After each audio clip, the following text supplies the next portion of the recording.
Falando com Jesus, liguei meu pensamento no mais alto dos céus. Abri meu coração, entrei para o meu quarto, falei em oração. O que eu lhe pedi, que me iluminasse, pedi força e coragem pra eu não desistir.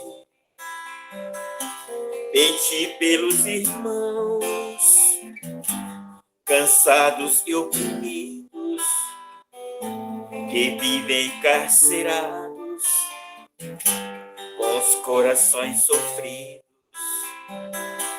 Pedi pela nação, aonde existe a guerra. Pedi amor e paz para todos nesta terra.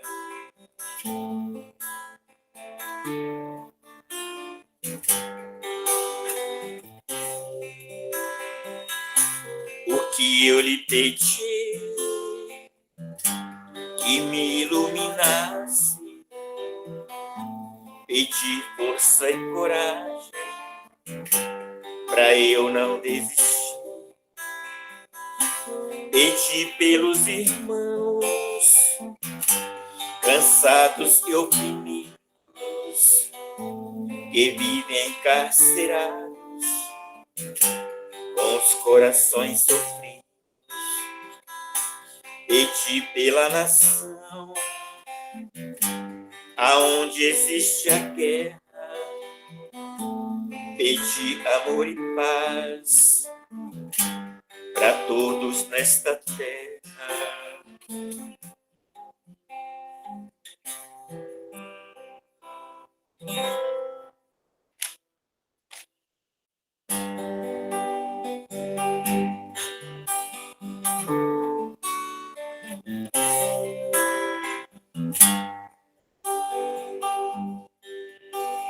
Olhe bem à sua volta, olhe para o céu e ver quanta beleza. Os cantos dos passarinhos, as flores colorindo toda a natureza.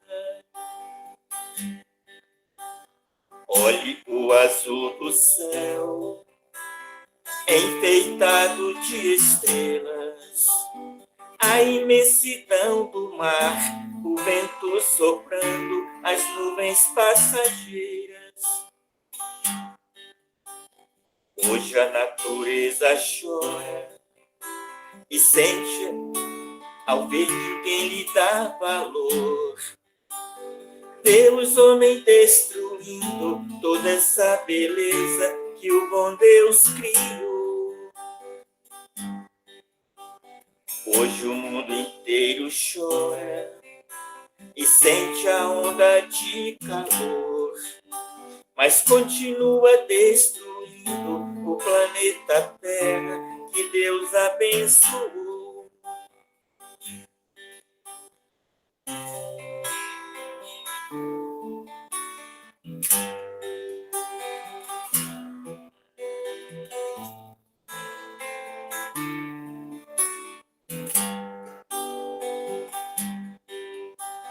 Hoje a natureza chora ao ver ninguém lhe dar valor. Vê os homens destruindo toda essa beleza que o bom Deus criou. Hoje o mundo inteiro chora e sofre a onda de calor, mas continua destruindo o planeta Terra que Deus abençoou.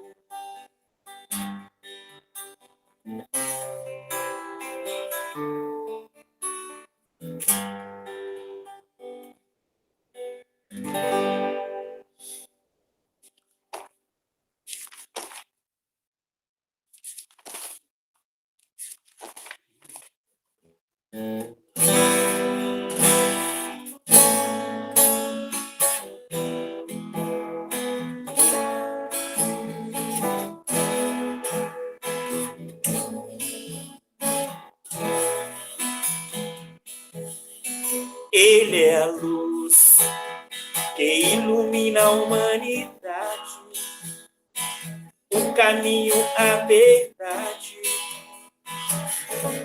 Ele é a vida, Ele é a paz, a estrada que a todos conduz. É a fonte de energia, Ele é Jesus. O mundo inteiro iluminou no dia em que Ele nasceu. Foi Deus quem o enviou para ensinar os filhos seus. Foi Deus quem o enviou para ensinar os filhos seus. Jesus, estamos aqui nesta terra que passa por transformação. Pedimos em nome de Deus, transforma o nosso coração.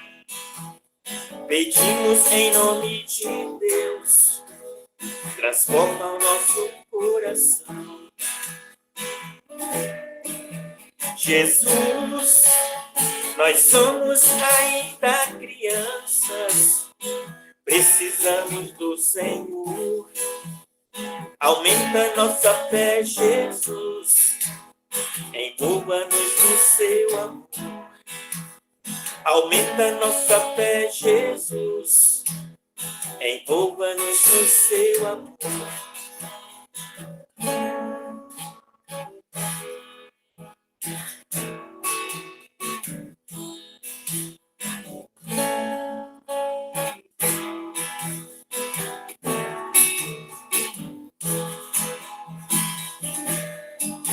Jesus, estamos aqui nesta terra que passa por transformação.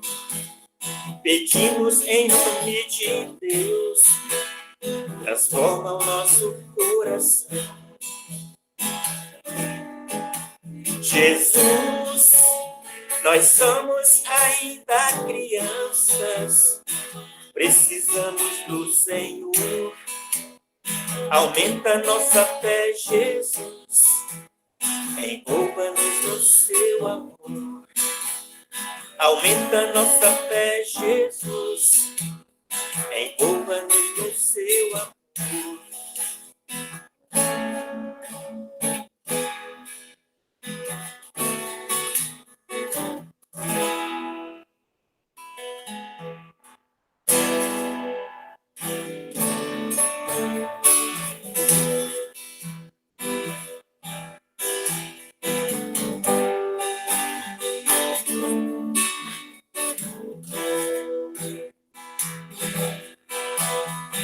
Quando o amor reina nos corações,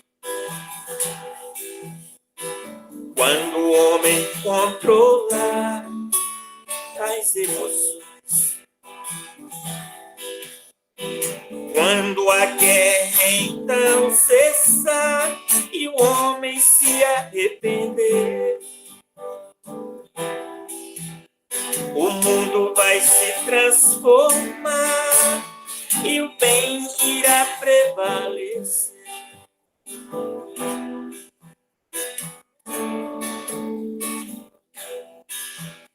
A tempestade vai passar e o mundo verá a luz. A paz então irá reinar, como prometeu Jesus.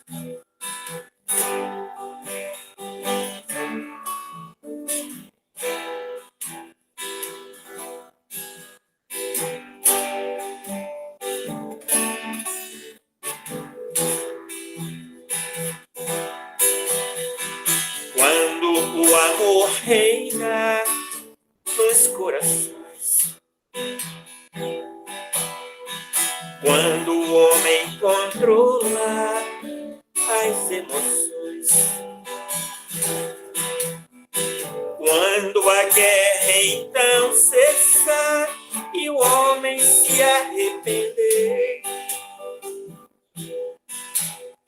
o mundo vai se transformar e o bem irá prevalecer.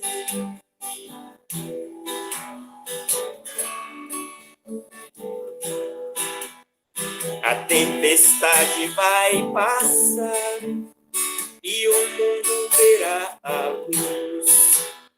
A paz então irá reinar, como prometeu Jesus.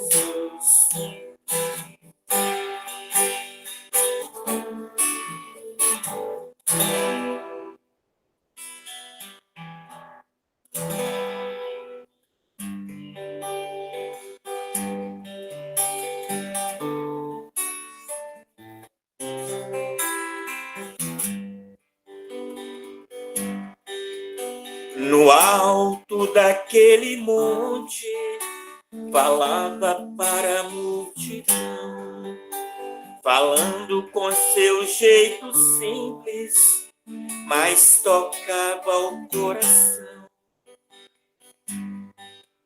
Surgiu a noite tão bonita e o céu azul todo estrelado. A multidão atenta ouvia aquele ser iluminado.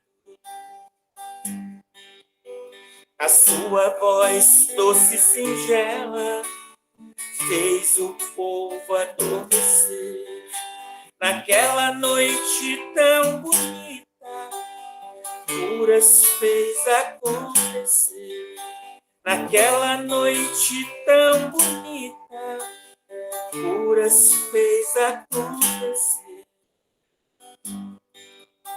Naquela noite tão bonita, brilhou uma grande luz.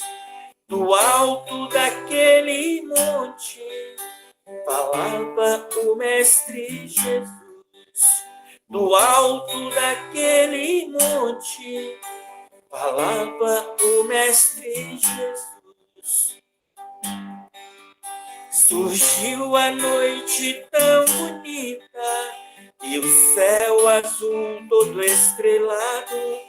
A multidão atenta ouvia aquele ser iluminado.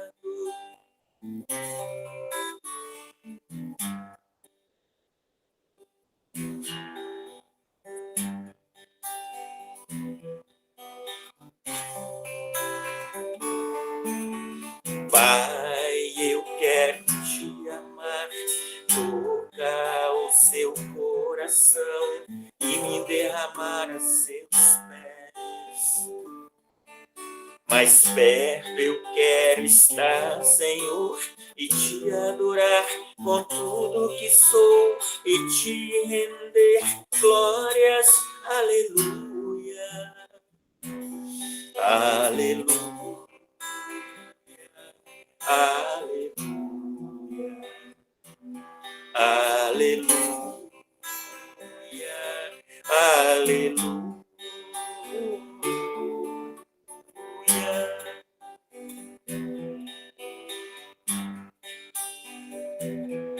Quando lutas vierem me derrubar, firmemente eu estarei. Tu és meu refúgio, ó Deus. Então não importa onde estiver, num vale, num monte, te adorarei e a ti eu canto glórias.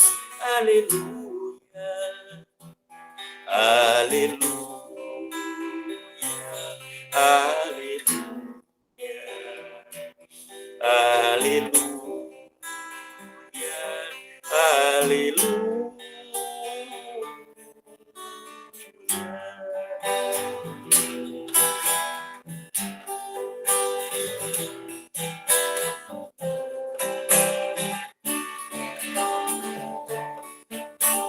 Pai, eu quero te amar, tocar o seu coração e me derramar a seus pés.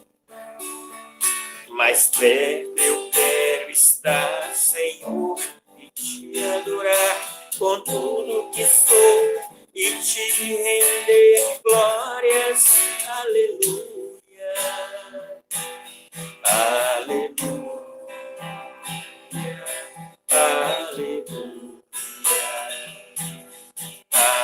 aleluia, aleluia.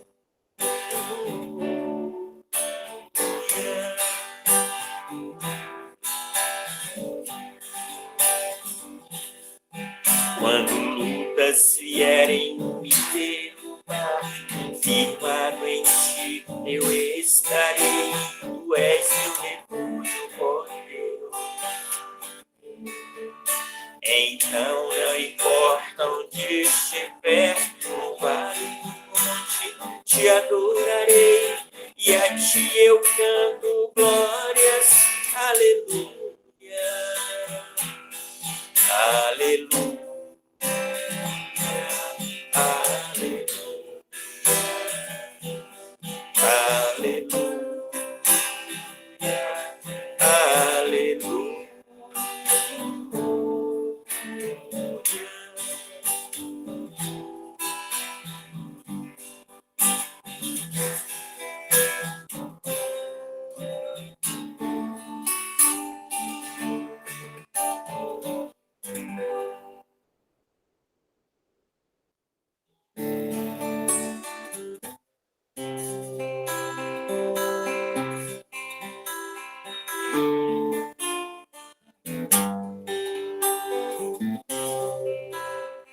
Deus, em ti confiarei, contigo estarei,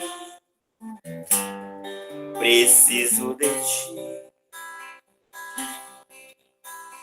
Deus, segura em minhas mãos, me envolva em seus braços, toca meu coração. Por toda a minha vida te louvarei, nos pensamentos meus te buscarei. Em ti é que eu encontro a paz que tanto espero e o amor que tanto quero, somente em ti encontrarei. Em ti é que eu encontro a paz que tanto espero e o amor que tanto quero, somente em ti encontrarei. Encontrarei.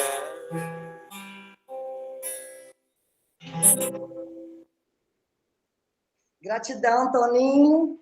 Deus abençoe. Abraço. Muita gratidão. Sejam bem-vindos vocês virtuais que já estão aqui conosco desde as 9 horas, né? Bom dia para os presenciais, encarnados e desencarnados. Jesus envolva e nos acolha, nos dê discernimento do trabalho da manhã de hoje, para os estudos da manhã de hoje. Sejam todos... Bom dia. Bom dia. Marcela vai ler para a gente um trechinho do livro Parábolas Eternas. Olá, bom dia, pessoal. Eu vou ler uma mensagem do livro Parábolas Eternas. Aprendendo a caminhar. Um jovem aluno de um curso de transformação vinha diariamente de muito longe até chegar ao templo. Chegou até o mestre, disse: Mestre, tenho notado o comportamento da nossa turma e percebo que alguns conseguiram transformar suas vidas inteiramente. Outros mudaram em alguma coisa e a maioria, inclusive eu, nada mudou.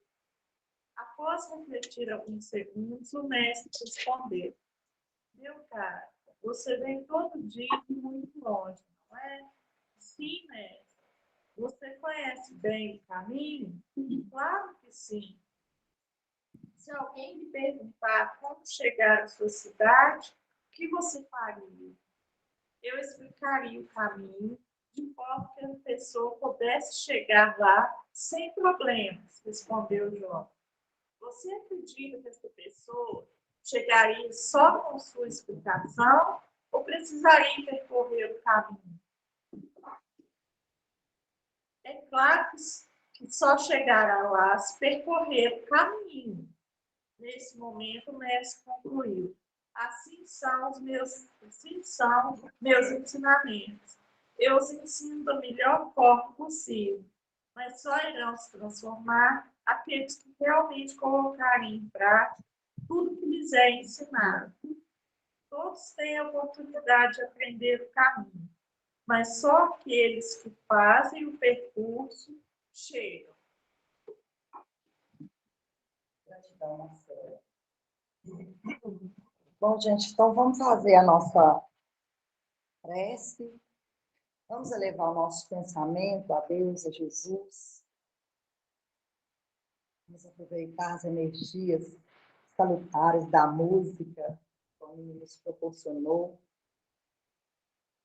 Vamos nos conectar com os planos superiores, com o nosso Pai, nosso Criador, Jesus, o nosso Mestre, guia, a toda a espiritualidade amiga que vem aqui conosco, nosso mentor, nosso Chico Xavier, todos os espíritos abnegados que abraçam a TI na tarefa de tratamento espiritual, com cirurgias espirituais à distância, e todos os abnegados irmãos da Seara do Cristo que acompanham cada um de nós, agradecendo a presença de todos esses espíritos e também dos irmãos que vêm estudar e aprender junto conosco.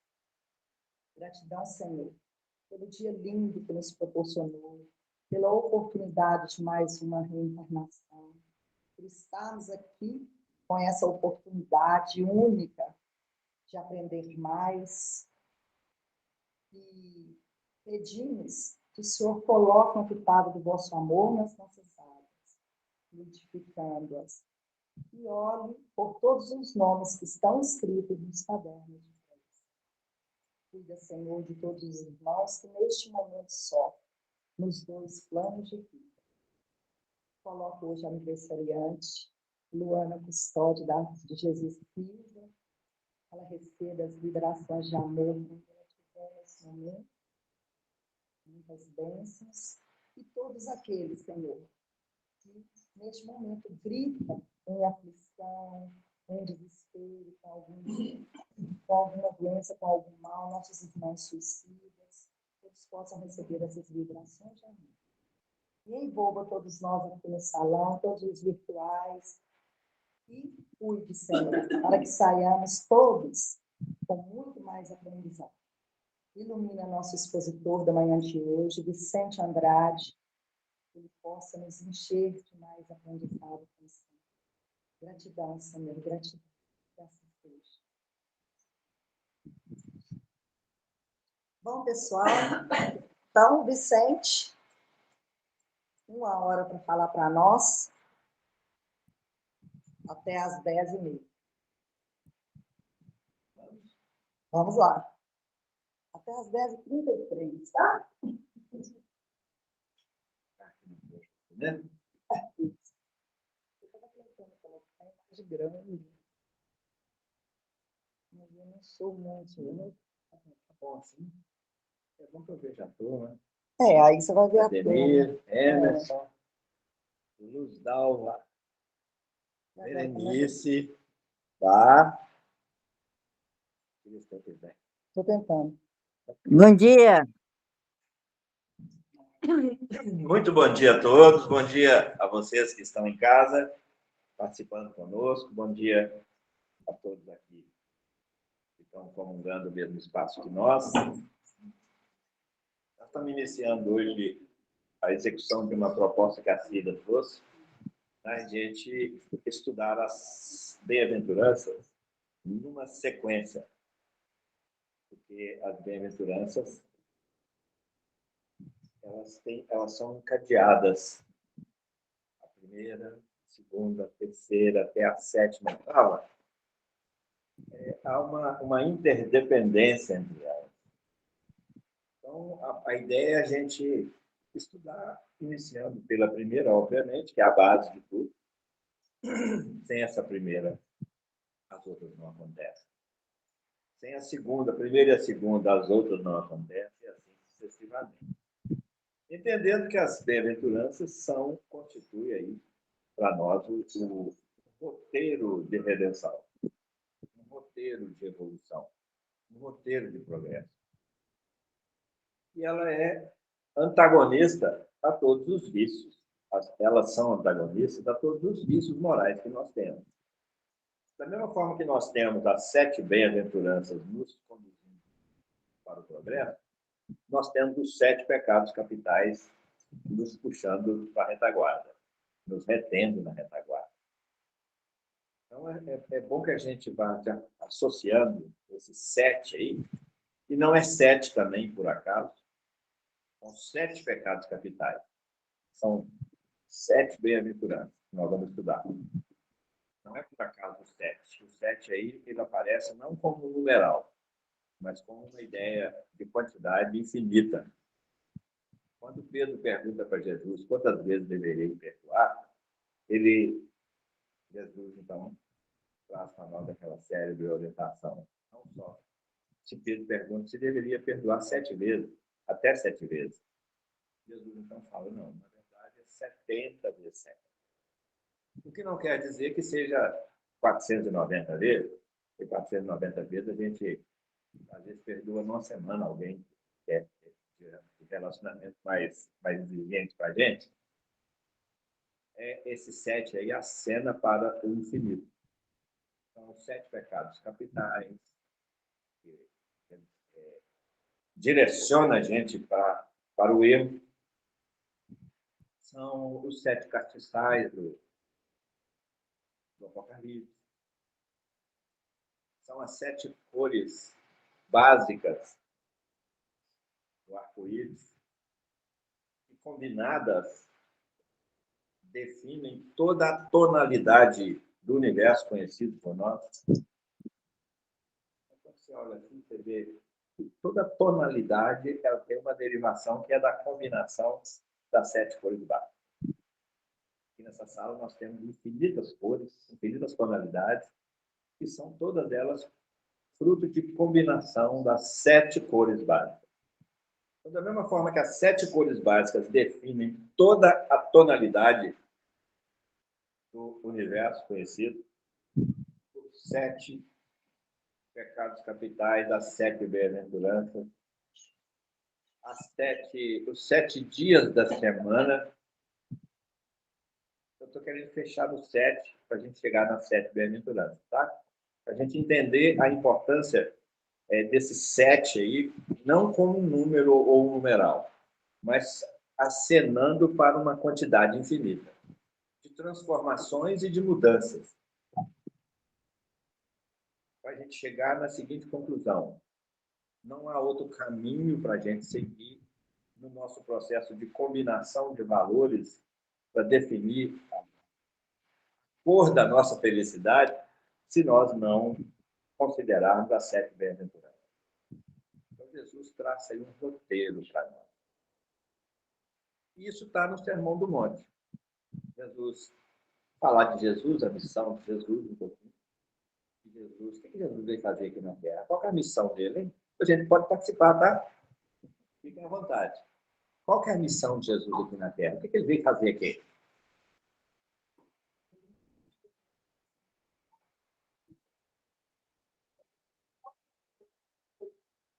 Fazer com que a gente compreendesse melhor o Evangelho e o amor. Okay?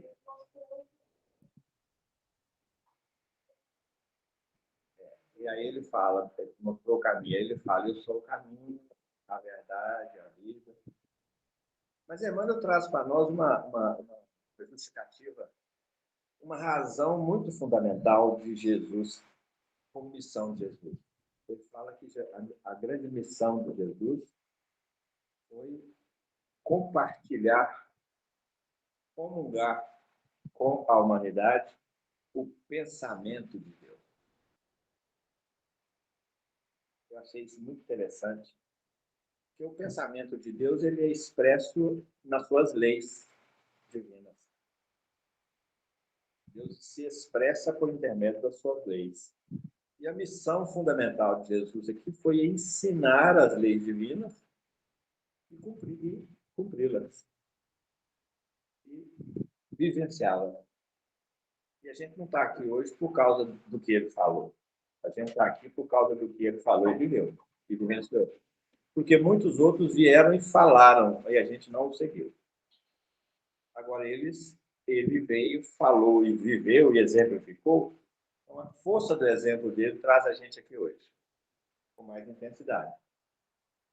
Então, entender isso, para que a gente entenda as bem-aventuranças, porque as bem-aventuranças é um roteiro de cumprimento das leis divinas. E Jesus veio para nos ensinar as leis divinas e nos ensinar a exemplificá-las. Comungando com a gente o pensamento de Deus, como a Ana disse, que se expressa nas leis divinas. E aí Jesus então começa o Sermão do Monte, que é um código ético moral para a humanidade. Se toda a Escritura se perdesse, Mahatma Gandhi já diz isso, se toda a Escritura Sagrada se perdesse e sobrasse o Sermão do Monte, a humanidade teria seguramente um código ético moral, um roteiro a seguir. Seguro. Aí ele começa o Sermão do Monte assim. E Jesus, vendo a multidão, chamou para junto de si os seus discípulos, que não eram só os 12, todos os discípulos, somos nós, e abrindo a sua boca, os ensinava, dizendo. E ele começa dizendo. Então é preciso que a gente entenda que a proposta do Cristo não é uma proposta focada num espaço definido de tempo, num intervalo definido de tempo. Porque ele vê a multidão. E Jesus vendo a multidão. Aí nós temos que entender essa multidão. Será que é uma multidão de cabeças? Ou é uma multidão de individualidades dentro de cada um de nós? Porque cada um de nós somos muitos. Então, Jesus, a missão do Cristo, ele vem para as multidões, mas não as multidões lá fora, mas vem para as multidões aqui dentro. Porque nós já tivemos muitas personalidades sagradas. Estamos construindo a nossa. E já fomos muitos personagens sagrados. Já tivemos muitos nomes, muitas histórias, muitas experiências. Hoje nós temos identidade própria, CPF próprio, carteira de motorista. Isso na época lá para trás não existia, mas nós tínhamos outras coisas para nos identificar. Mas hoje Jesus, quando olha para nós, ele não olha e vê esse Vicente aqui. Ele vê todo um complexo existencial. É essa multidão que ele está enxergando. E Jesus, vendo a multidão, então, quando ele olha para Maria, ele não vê Maria que está aqui hoje. Então, quando a espiritualidade pesquisa a nossa vida, e a espiritualidade tem capacidade de entrar na nossa existência e fazer essa leitura do passado, a espiritualidade que tem essa ocupação e essa capacidade, porque a gente acha que o espírito pode tudo, mas da mesma forma que nós aqui não podemos tudo, quando desencarna, continuamos não podendo tudo. As mesmas dificuldades que a gente tem aqui, intelectuais, operacionais, nós temos no plano espiritual também. Mas tem aqueles que já estão aptos a fazer isso. E chega e faz uma leitura e enxerga a multidão que há dentro de cada um de nós. E nessa multidão, nesses personagens que nós vivenciamos em vidas passadas, nós trazemos isso para nós hoje como somatório em forma de tendências. Então, hoje nós somos exatamente um produto de toda essa vivência. Isso tem nome, chama-se bagagem espiritual. Nós hoje somos exatamente o que nós nos fizemos ser. Hoje nós somos exatamente o que nós temos ponto de construir aqui. É a nossa melhor versão do que foi em relação a essa multidão de personagens passados. nós animamos. Hoje o Vicente já foi José, Maria, Mário, em outras encarnações. E é exatamente o produto dela aqui agora. E o que é mais interessante a gente descobrir hoje, que esse produto é um produto específico das escolhas que nós andamos fazendo. Porque nós somos livres. Todos nós somos espírito, nós não temos espírito. E nós somos livres, responsáveis, únicos, ativos o tempo todo. Por que ativo o tempo todo? Porque a gente se exerce pensando e sentindo. Se a gente chegar para para de pensar, para de sentir, não vai dar. Então, nós somos ativos o tempo todo. E hoje nós somos exatamente o produto dessa atividade passada, que é o resultado que nós chegamos aqui hoje. Tranquilo, minha gente? Então, entender isso é fundamental para a gente mergulhar nas bem-aventuranças com um propósito novo. Porque as coisas precisam de ter propósito. E a gente precisa, antes de mais nada, identificar qual é o propósito do Cristo ao passar para nós as bem-aventuranças. Porque senão a gente as toma ao pé da letra ou a gente as desconsidera. Porque não temos um propósito, não sabemos o que queremos com elas, não sabemos o que nós precisamos de aprender com elas, não sabemos aonde queremos chegar com elas. William Shakespeare traz para nós uma expressão muito interessante, que ele fala assim: para aquele que não sabe aonde quer chegar, qualquer lugar serve. Então, puxando isso para nós aqui, se nós não sabemos qual é o propósito de estudar as bem-aventuranças, fica perdido. Então, é preciso que a gente se insira nesse contexto com uma consciência nova. Porque senão é mais do mesmo. A gente vai produzir mais do mesmo e continuar consumindo mais do mesmo. Com uma consciência nova, a gente vai tirar o melhor proveito disso. E essa consciência é a consciência de nós mesmos. Nós somos espíritos. A gente precisa se identificar com as peculiaridades que nós temos. Que nós somos únicos, ou seja, ninguém poderá fazer por mim. Porque o outro precisa de fazer por ele. Nós podemos é compartilhar. Mas a iniciativa precisa partir daqui. Então, a primeira das 7 bem-aventuranças é: bem-aventurados pobres em espírito. E esse empobrecimento em espírito precisa de passar pelo autoconhecimento. Porque sem isso, e se nós não sabemos que nós somos únicos, nós começamos a querer que os outros façam do jeito que nós gostaríamos que fosse feito. Então, nós precisamos de ter essa consciência de nós para que cada um de nós vá se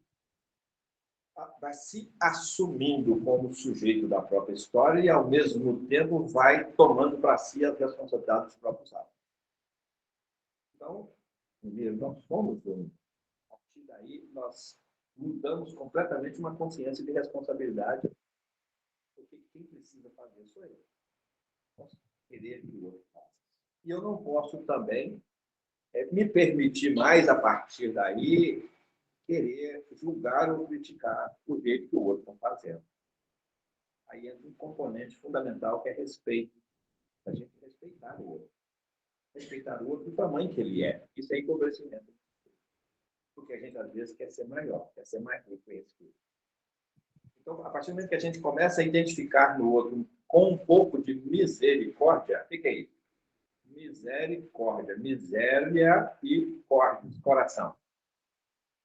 A partir do momento que a gente começa a identificar com esse coração, o coração, gente, significava antigamente pensar e sentir. Antigamente, na teologia, na versão antiga, não havia o conhecimento sobre o funcionamento do cérebro que tem hoje. Não havia o conhecimento da importância do pensar e de como é que isso funciona.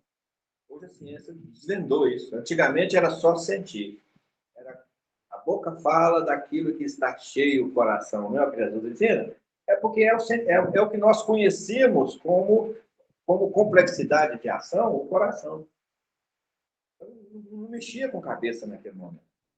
Então, hoje, a gente sente que, com todos os recursos que nós temos, que a gente precisa de começar a redefinir muitas coisas dentro de nós. Porque porque senão a gente continua com mais do mesmo. A questão é essa, porque as bem-aventuranças é o anúncio de um processo de transformação e uma fuga dessa continuidade do mesmo. Então, o empobrecimento em espírito aí surge aqui dentro. E não é possível a gente fazer isso se não começarmos a nos identificar nesse contexto. Questão 919 do Livro dos Espíritos, Kardec pergunta assim: qual o meio mais eficaz para se tirar o melhor proveito dessa encarnação? Olha a pergunta. Qual o meio mais eficaz para se tirar o melhor proveito da encarnação?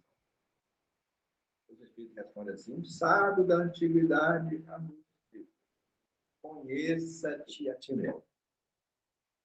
Aí Kardec falou: isso nós já sabemos, mas como fazer para caminhar nessa direção, para conseguir isso?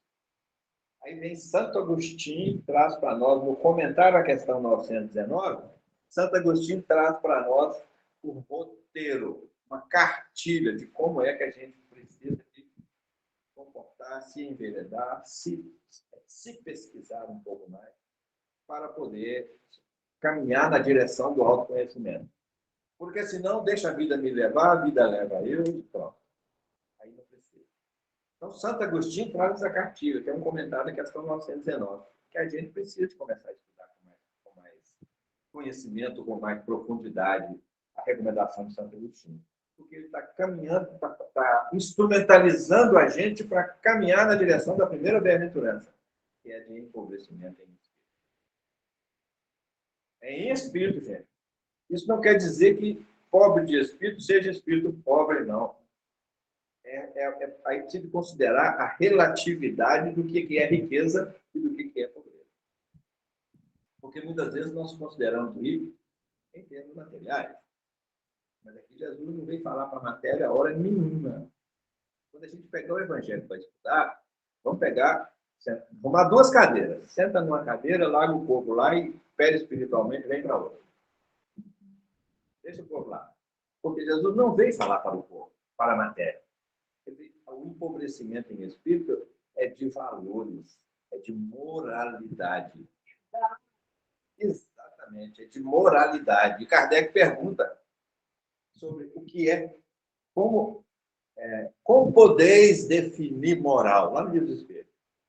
Os Espíritos respondem assim: moral é a regra do bem proceder.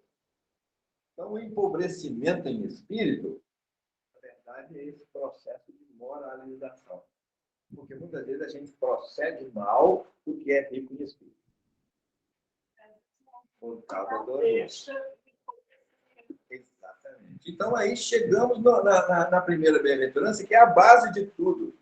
Porque a segunda é bem-aventurados os aflitos, porque serão consolados. Aí a gente pergunta assim: todos serão consolados?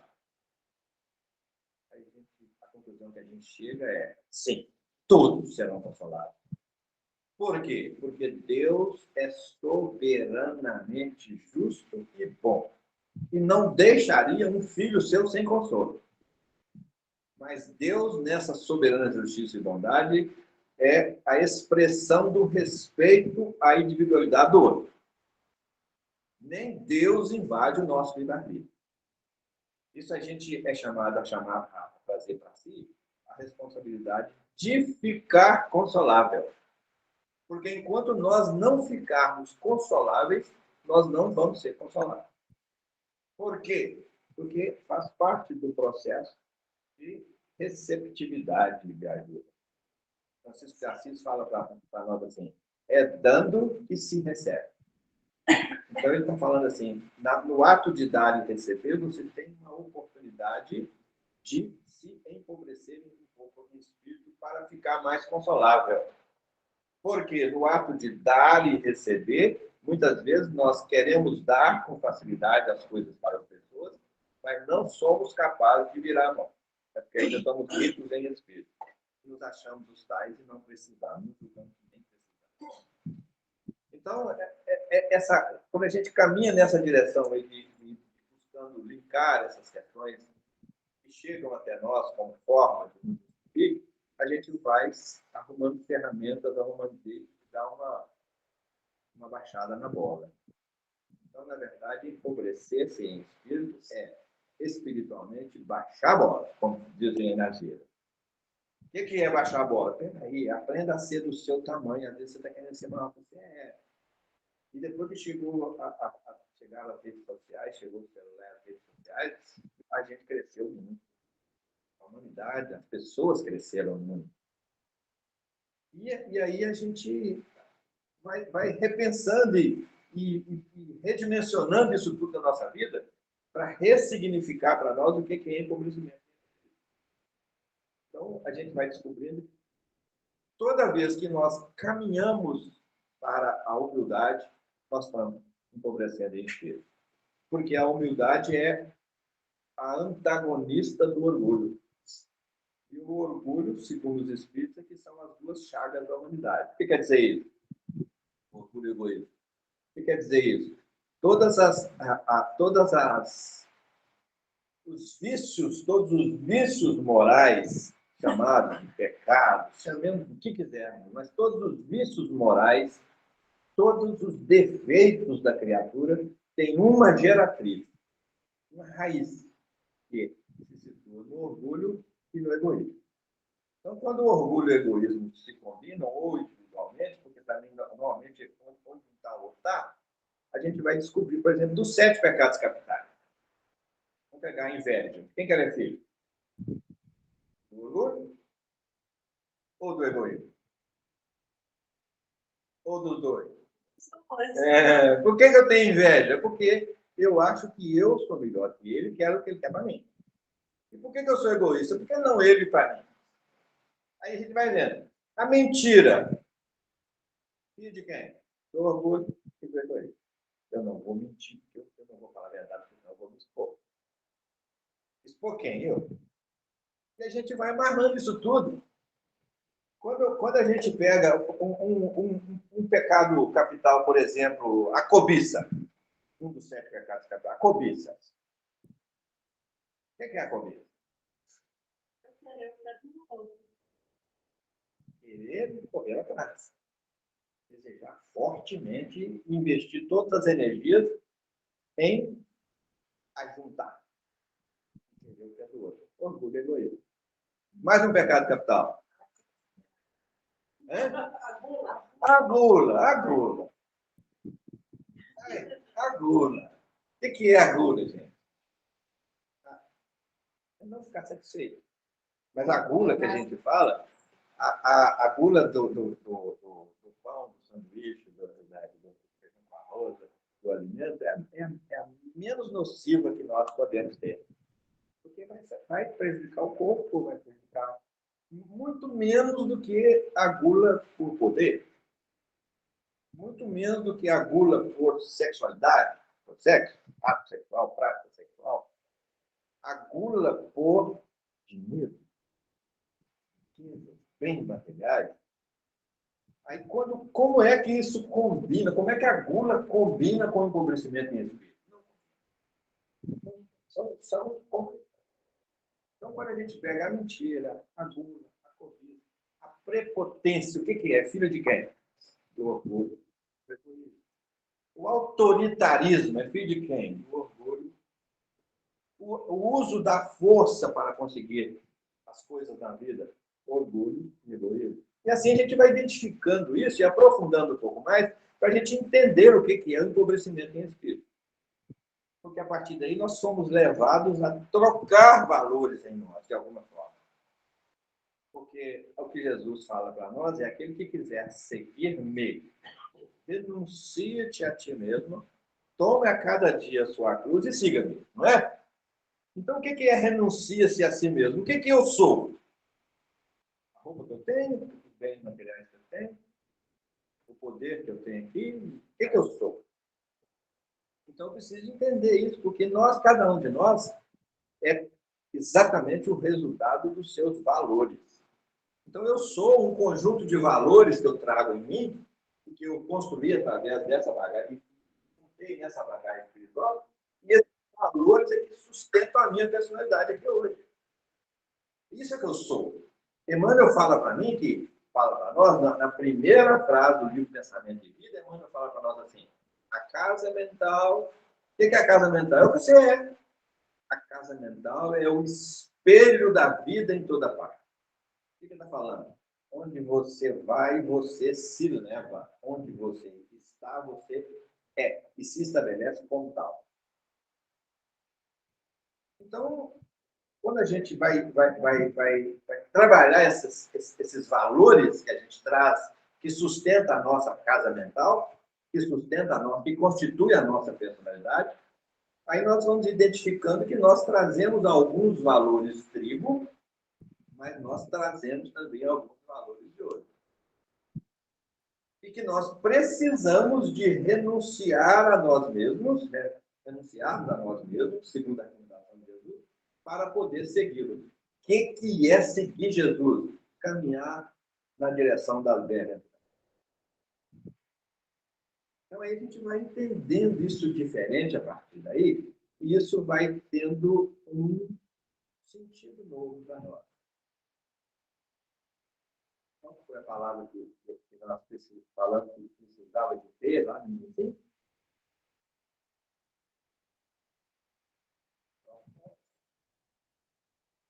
Qual que é o propósito de Jesus para a nossa vida? Qual que é o propósito de Deus para cada criatura, não de um ser humano, não, espiritual, não, para cada criatura, evolução. Por isso ele estabeleceu a lei de progresso. A lei de progresso. E ninguém consegue conter. Toda vez que nós entramos em contenção da lei de progresso na nossa vida, a dor chegou. A dor acabou de chegar. Porque toda vez que nós nos oferecemos qualquer obstáculo à lei do progresso, dói em nós. Leite, você está caladinha hoje?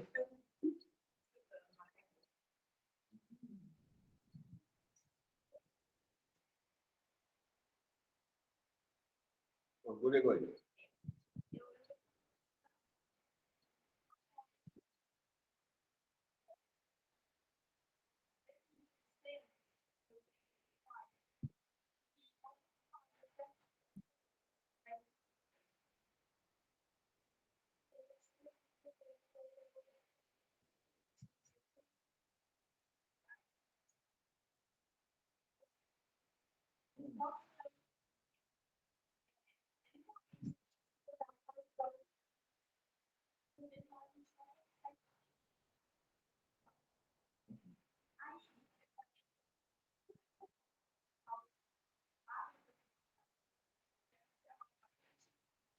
É.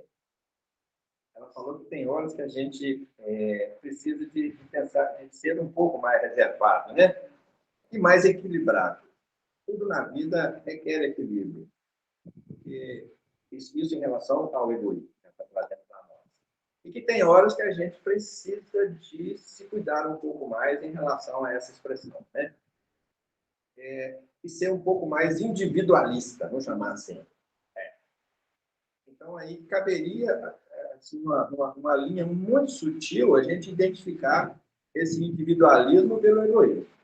Porque muitas vezes a gente precisa de ser individualista para defender o bem, para praticar o bem, para conseguir renunciar, para juntar força dentro de si, para conseguir renunciar a si mesmo. E você usou uma expressão em torno do nosso umbigo. Então, buscar esse equilíbrio é fundamental. O que é individualismo comigo e o que é compartilhamento. Porque muitas vezes, caminhar na direção da primeira bem-aventurança, do empobrecimento, consiste, inclusive, em a gente reavaliar a importância que a gente dá ao nosso umbigo. Porque muitas vezes a gente se sente tão grande, tão prepotente, tão individualista, e tão autossuficiente com o nosso orgulho e o nosso egoísmo, que a gente esquece do nosso umbigo. Esquece que o nosso umbigo é a nossa primeira cicatriz a nos avisar que para nascer, para vir ao mundo, nós precisamos de alguém. Por que ficar tão individualista? Então, caminhar na direção da primeira bem-aventurança é redimensionar essa nossa relação com o outro e com a vida, esse quadro de valores, né? Agora, tem hora que a gente precisa realmente de chamar para a gente a responsabilidade, mais individualmente, e às vezes pode ser confundido como egoísmo. Pelo outro lá fora e por nós também. Mas a gente precisa de ter esse discernimento. O que é discernimento? O significado da palavra discernimento. Capacidade de fazer juízo reto das coisas. No dicionário. Quando pintou discernimento, eu falei, o que é isso? Aí foi no dicionário. Achei lá essa definição. Capacidade de fazer juízo reto das coisas. Capacidade de fazer juízo reto em distinguir o que é individualismo e egoísmo. E com que sentido eu estou sendo mais individualista? É porque eu sou muito egoísta ou é porque eu estou com mais responsabilidade sobre as coisas naquele momento? Então, esse discernimento, quando a gente se preocupa com esse discernimento, nós já estamos caminhando para a primeira vez no ano. Já estamos nos empobrecendo em espírito, porque até então a gente era o tal e não se falava. Cleide, você levantou a mão, eu só queria completar.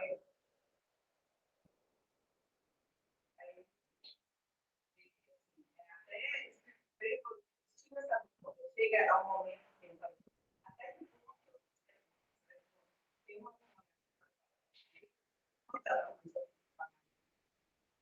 ela via aquela pobreza toda, aquela quantidade de gente,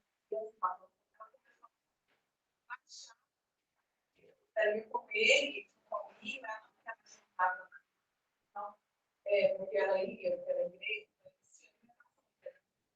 ela começou achando isso por comer, por ela ter, ela não tinha muito bem regrada, mas assim,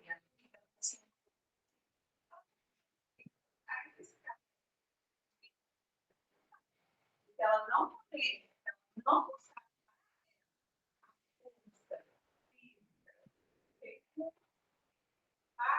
ela não seria mais um filho, Perderia a condição de ajudar. perderia era a alimentação de café,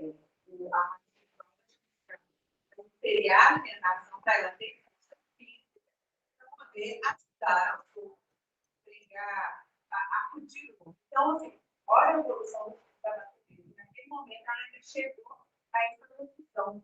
Eu estou sendo egoísta, eu estou comendo ocupando o lugar, comendo a comida do outro, né?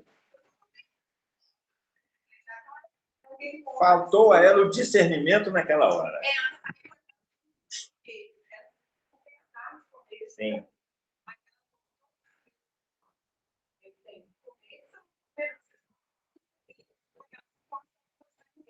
Mas voltar para si, buscar o seu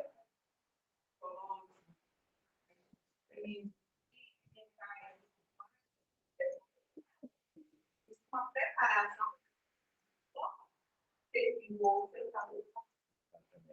Odemir, você está me ouvindo? Quando as pessoas participam, chega aí bem a participação delas ou não? A participação delas ou não? A participação delas ou não? A participação delas ou não? Chega não. Precisa levar o microfone. Você a gente ouve bem, mas quando a pessoa fala, fica só boiando. Então tá, a Cleide trouxe aqui para nós a questão... Aí você leva o telefone até a pessoa e você falar próximo e fica bacana. Tá. Para vocês não ficar sobrando aí, boiando aí, que eu vou explicar. A Cleide trouxe aqui uma questão que a Madre Teresa ficou se sentindo constrangida de alimentar-se no meio de gente que estava com tanta fome e não tinha comida para todo mundo. E que aí a gente estava fazendo discernimento, a questão do discernimento, de fazer juízo reto das coisas. E que a gente, às vezes, no nosso individualismo, na nossa maneira errônea de enxergar as coisas, a gente toma decisões que atrapalham. E que a gente precisa de buscar desenvolver esse discernimento, né? E aí ela foi convencida de que, ela foi alertada de que ela precisava se cuidar para poder cuidar dos outros. E nós estamos lembrando aqui, quando você entra num avião, Aí a aeromoça chega e vai dar as instruções. E aí tem uma determinada instrução, ele fala assim, em caso de despressurização, ou seja, falta de oxigenação, alteração de pressão do avião, máscaras de oxigênio cairão à sua frente.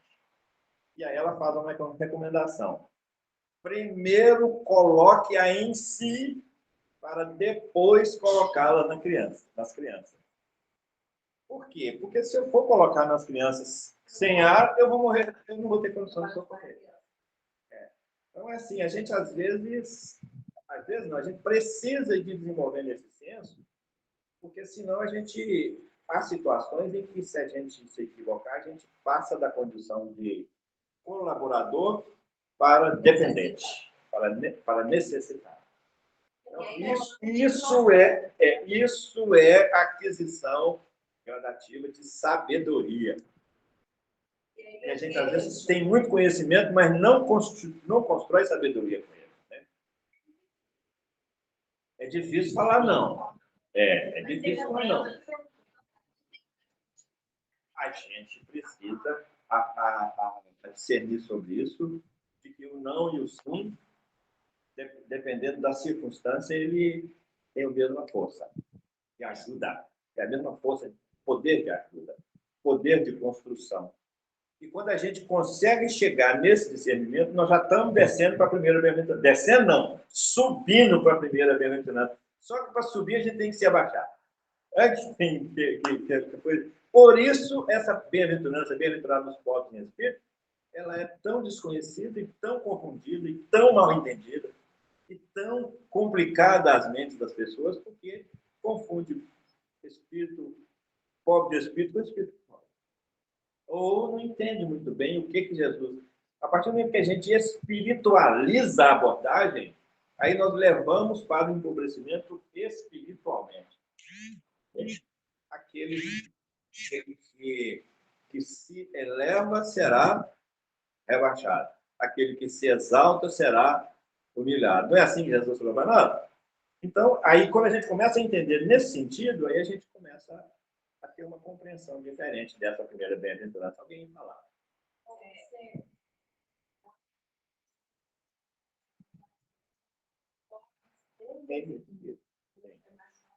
Sim, sim. Tem a abordagem de um evangelista, em introdução, que chama pobre de espírito. Parece que é a de Mateus. E a de Lucas já é pobres em espírito. Eu gosto mais dessa pobres em espírito. Mas a gente às vezes usa...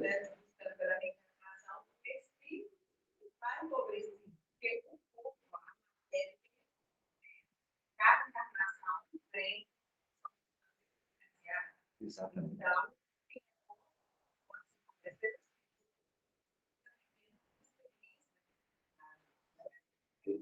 Exatamente. O empobrecimento é em espírito.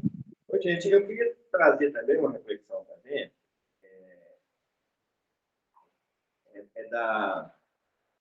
Dentro desse empobrecimento em espírito, uma palavra que significa, que se chama fundamentalismo. O que é o fundamentalismo? É a certeza que cada criatura tem de ser possuidor da verdade absoluta. Então, os nossos valores são inquestionáveis e verdadeiros, e nós temos muitos equívocos nos nossos valores, construídos através da cultura, através dos tempos. Então, nós hoje, eu gosto muito daquele exemplo que eu já falei aqui, só para a gente lembrar, eu gosto muito da questão da manga com leite. Que a gente cultivou isso no passado, e os nossos pais não deixavam a gente utilizar os dois simultaneamente, manga e leite, porque matava. E aí vinha a proibição da gente chupar manga e tomar leite. Isso materialmente, isso no conhecimento das coisas materiais aqui, que a gente está vendo, questionando essa verdade absoluta, que era um fundamentalismo, porque matava e era uma verdade, para a cabeça nossa naquela época e para a cabeça daqueles que transmitiam esse ensinamento para nós. Uma imposição até. Uma proibição. Não pode fazer isso. Então, regressa aos 10 mandamentos. não matarás, não furtarás, não cometerás adultério. Aí chega, não faça isso. Não coma manga e chupe, não chupe manga e tome leite, porque você vai morrer. Exatamente. Estou falando isso porque a gente traz dentro da gente muita manga com leite, espiritualmente falando. Nós trazemos muitos conceitos espirituais admitidos como verdade e que a gente precisa de começar a exercer uma criticidade sobre eles. Criticidade boa no sentido de busca da verdade. A criticidade que o Espiritismo proporciona para nós é isso. Com o seu aspecto religioso, filosófico, porque o Espiritismo possui esses três aspectos, científico, filosófico e religioso. Mas esse aspecto filosófico, ele chega hoje convidando cada um de nós a caminhar na direção da primeira bem-aventurança. Para que a gente se empobreça em espírito em relação a velhos e antigos conceitos que nós admitimos como verdade absoluta na riqueza das nossas convicções equivocadas. Dá para entender isso? Aí eu preciso entrar para dentro de mim e identificar o que são verdades absolutas dentro de mim e eu não permito que outra informação chegue. Porque o que é o fundamentalismo? É aquele que patrocina as guerras lá fora, mas que patrocina as guerras dentro da nossa casa, do nosso lar, e que patrocina as guerras dentro da nossa casa mental. Guerra, resultado de choque de valores. A guerra surge quando existem dois fundamentalismos que se chocam. Esse não abre mão, esse não abre mão. O empobrecimento em espírito vai buscar a proposta da negociação. O que é isso? Um abre mão de um pouco, o outro abre mão de um outro pouco, para que os dois saiam ganhando. Isso é negociação. Então, para empobrecer-se em espírito, nós precisamos aprender a negociar conosco também. Porque senão vira choque, vira guerra íntima. E o propósito de Deus para conosco é que a gente faça essa reforma íntima sem martírio, sem choque, sem tanto sofrimento.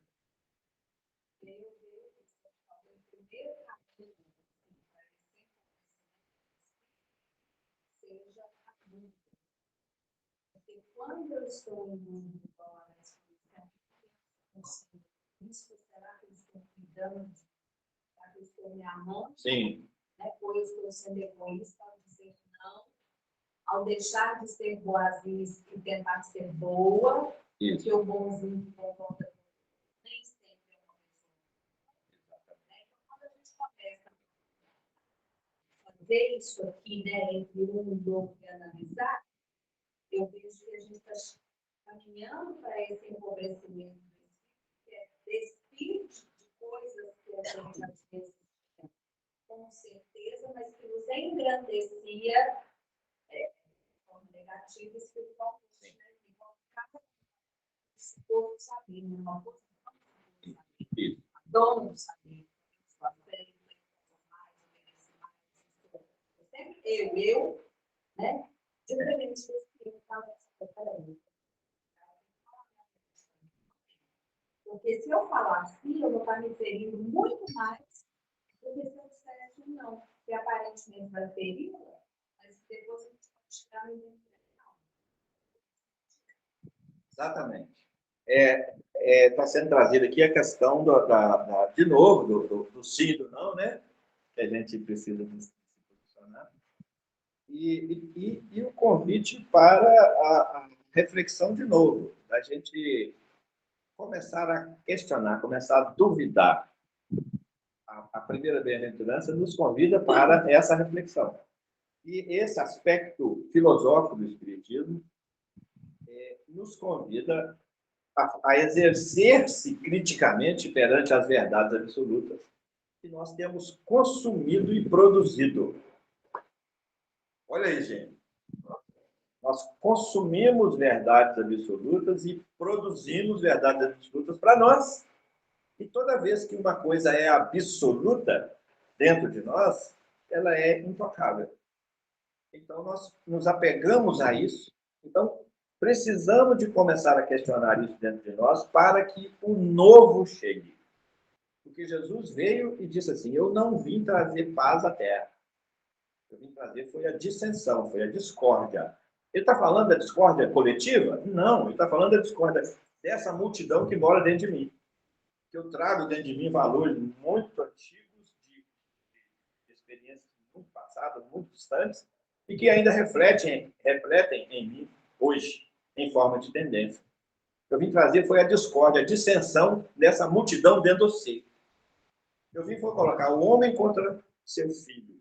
Eu vim foi exercer essa criticidade, te conduzir a exercer essa criticidade nos seus valores racionais. O masculino está focado na racionalidade. Por isso o espírito não tem sexo. Ora ele vem para desenvolver um lado mais racional, ora ele vem para desenvolver outro lado mais sentimental.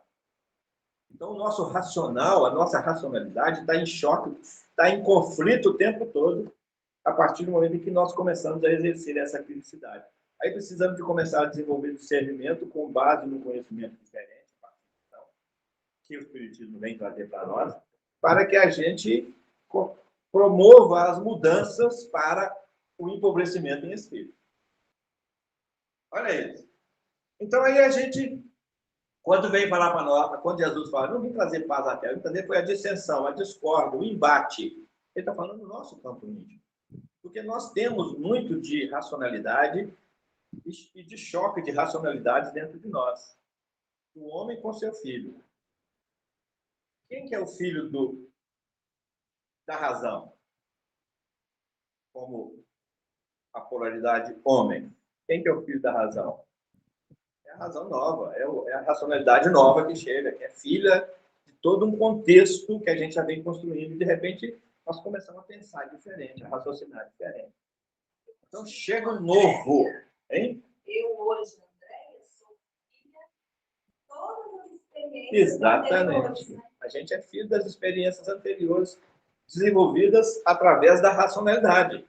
Só que agora, com o conhecimento novo, novos filhos racionais vão surgindo dentro de nós. Então, é isso que ele vem falar para nós. Eu vim colocar a mulher contra a sua filha. O que é isso? Sentimento. A polaridade feminina já é para desenvolver o sentimento. Eu vim colocar a mulher contra a sua filha. O que ele está falando? A mulher está dentro de onde? Dentro de nós mesmos. Então, promover essa revisão dos nossos sentimentos, esse exercício de criticidade dentro dos nossos sentimentos, para que a gente faça com que eles convirjam para a primeira bem-aventurança, através do empobrecimento em espírito. Como é que eu tenho me sentido? O rei dos reis? O rei da selva? Como é que eu tenho me sentido? Um leão? Eu preciso de começar a redefinir isso para que o cordeiro vá surgindo. E empobrecimento em espírito é exatamente essa transformação do leão em cordeiro. Tranquilo, gente? Então, é uma coisa muito mais sutil do que isso. Só fechando aqui. E aí ele vem falando assim, eu vim foi colocar a sogra contra a sua nora. Aí a sogra é exatamente isso que nós estamos falando aqui agora. A sogra é o conservadorismo, o fundamentalismo, o tradicionalismo, o apego ao antigo. A simbologia da sogra. Aquele que veio da minha trisavó, que passou para a minha bisavó, que passou para a minha avó, que passou para a minha mãe, e que hoje nós estamos usando aqui. Uai, por que não entra uma coisa nova nisso aí? Por que esse apego às coisas? Tradicionalismo. Então, a sogra representa o que há de tradicional dentro de nós, que precisa começar a ser questionado, porque às vezes ele é tradicional, mas é orgulhoso. É tradicional e orgulhoso e egoísta. Eu preciso de falar, peraí, que valor realmente que isso tem dentro de mim? Por quê, gente? Porque as coisas na vida possuem a importância que a gente dá a elas. Porque elas em si não têm tanta importância. Tanto é que a gente hoje acha alguma coisa importante, amanhã já não acha mais. Ou muita coisa que não tinha a menor importância para nós no passado remoto, hoje já tem importância. Não tinha, mas agora tem. Então, as coisas têm importância que a gente dá a elas. Então, caminhar na direção da primeira bem-aventurança, empobrecimento em espírito, é ressignificar a importância que as coisas têm para nós e espiritualizar isso. Então, a sogra e a nora surgem. Como é que a nora vai agir nessa família que ela está entrando? se o fundamentalismo, o tradicionalismo da família não abre espaço para ela. Então, como é que o evangelho chega nessa família universal se o tradicionalismo dos valores dessa família universal não tem um espaço, não abre um espaço para o evangelho chegar? Isso é empobrecimento em espírito. Então, onde é que está isso? Dentro de nós vamos começar a rever esse conceito. Você ia falar? Pediu para você. André. É porque eu fico pensando assim, que quando a gente é leão, né? Que a gente. Existe uma cobrança muito grande do gente mesmo. Né? Você está naquele lugar ali, você não tem manter aquele lugar. Mas você não tem um lugar. Então, quando a gente conseguir chegar nesse patamar de pobreza em espírito, eu acho que coisas como respeito, como o olhar generoso, porque aí eu estou voltando.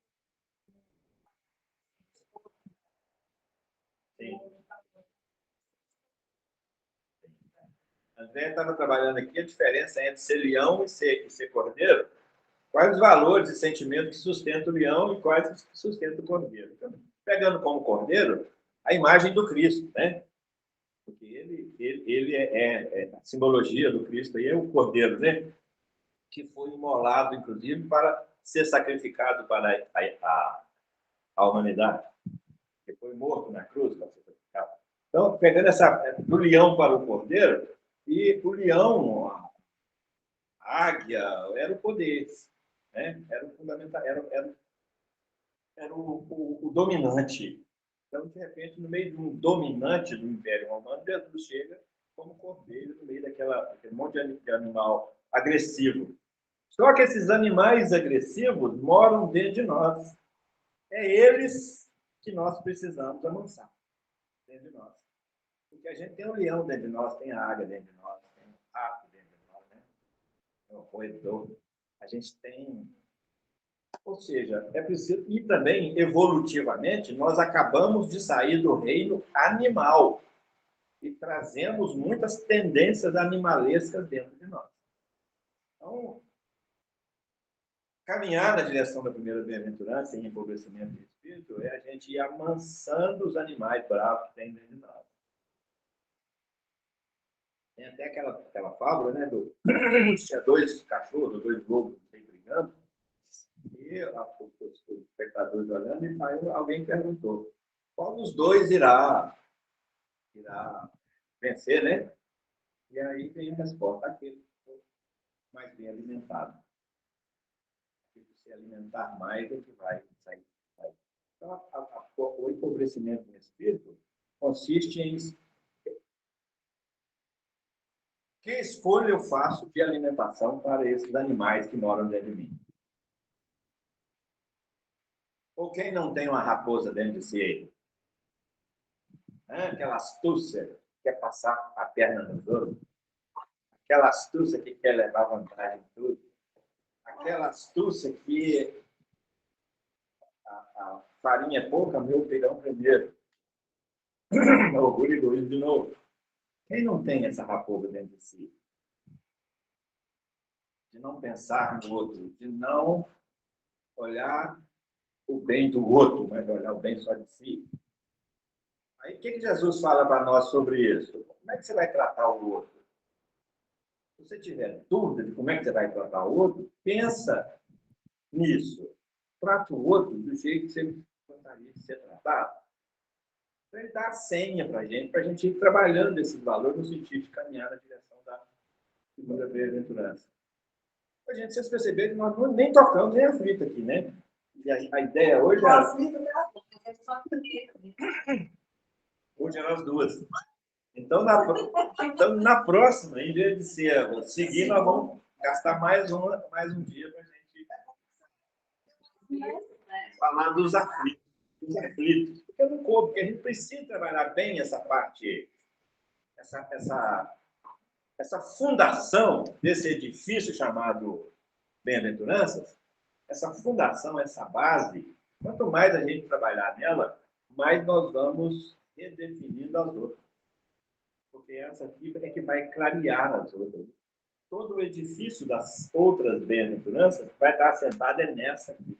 Então, a gente não gastou tempo em vão hoje, não. Foi. Até falando aqui hoje. Então, essa primeira, se for necessário, a gente volta. Aliás, a gente vai voltar nela o tempo todo, porque a proposta é exatamente estudar a primeira com a segunda, as duas com a terceira, as três com a quarta, e assim sucessivamente. Para que a gente vai tendo uma visão mais macro disso aí, mais holística, desse ensino que Jesus trouxe para nós. O tempo acabou. Até breve. Obrigado aí à turma da cozinha. Obrigado aí à turma de casa. Obrigado à turma da cozinha aí, que participou tão carinhosamente conosco. Obrigado a vocês todos, viu, pela participação. E fiquem com Deus. Até o nosso próximo encontro. A próxima. Vamos, daqui a pouco a gente anuncia que dia que vai ser a próxima. Vamos fazer a nossa prece, então? Vamos, debaixo dessas vibrações tão boas de aprendizado, de reflexão, de novos propósitos para a nossa caminhada. Nós estamos te agradecendo, Senhor, por mais essa aula que o Senhor concede a cada um de nós, às nossas mentes, aos nossos corações, para que possamos pensarmos uns aos outros, iniciando por nós mesmos, e redefinir novos caminhos para a nossa vida. Muito obrigado, Senhor, por não desistir de nós. Muito obrigado por essa insistência que o Senhor tem conosco. Que, apesar da nossa relutância, o Senhor continua a nos atrair para o seu coração, para a sua mente, nos atrair para o Pai. Muito obrigado, Senhor, por todo o socorro que o Senhor nos concede, principalmente, Senhor, em nossas quedas à beira do caminho. Muito obrigado, Senhor, por nos reerguer, nos impulsionar para a frente do alto. Gratidão, Senhor, por todo o ensino que o Senhor tem nos dado, a primeira revelação que o Senhor nos trouxe. Ajuda-nos, Senhor, a discernir melhor os 10 mandamentos, fazer para nossa vida. Muito obrigado, Senhor, pelo teu evangelho que o Senhor, vindo das alturas, da luz, desceu até nós para nos ensinar como mestre. Muito obrigado, Senhor, pela doutrina, os mensageiros do Senhor, os Espíritos da Luz, trouxeram para nós. E muito obrigado, Senhor, por essa oportunidade que o Senhor está nos concedendo de entrarmos em contato com essa doutrina de amor.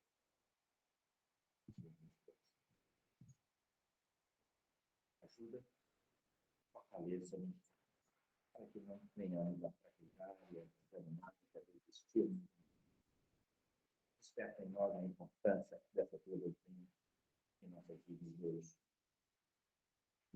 Que a tua paz, Senhor, seja a tônica da nossa vida, processo de busca dessa paz, com a paz dos homens, mas a paz do Senhor esteja em nós e que possamos compartilhar dessa paz com todos aqueles com os quais nós convivemos e ajude-nos, Senhor, a recomeçarmos toda vez que nos errarmos, esquecermos de compartilhar essa paz. Que a sua luz continue iluminando o nosso caminho e nós também possamos obedecê-lo e também sermos luz na vida. Muito obrigado, Senhor. Uma bênção para todos nós, uma bênção para essa casa, para o nosso filho, que tanto nos ensinou e nos proporcionou recursos. Gratidão, gratidão e gratidão, Senhor. Que assim seja.